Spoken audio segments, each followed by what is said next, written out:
কি রে সামান, মন খারাপ কেন ভাই? আজকে বড় ম্যাচ আছে, হাই প্র্যাকটিস করি। লে ব্যাট ধর, আজকে আমি বল করব। টনি টনি টনি, কি হলো? আবার কাঁদছিস কেন? মা মা, টনি আমাকে দেখছিল মা, ওর সঙ্গে খেলা করতে চাইছিল মা।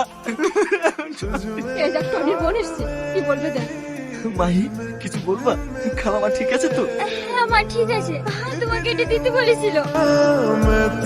সামান, আমি জানি তুই আমার উপর অনেক রেগে আছিস, আর রাগাটাও স্বাভাবিক, কারণ তুই আমার ভালো লেগে বলতে গিয়েছিস, আর আমি তোকে চড় মেরেছিলাম। কিন্তু বিশ্বাস কর, তোকে চড় মেরে আমি খুব কষ্ট পেয়েছিলাম।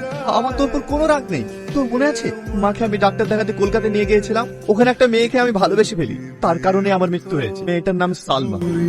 কি ব্যাপার, মাকে আবার নিয়ে এসেছে? একটা সমস্যায় পড়ে গেছি, এদিক ওদিক ঘুরো, কোনো রুম পাচ্ছি না। তোমার কি জানাশোনা কোনো রুম আছে? আমি কোয়ার্টারে থাকি, আপনাদের যদি সমস্যা না হয় তাহলে আমার রুমে গিয়ে থাকতে পারি। না না, আমাদের কোনো অসুবিধা হবে না।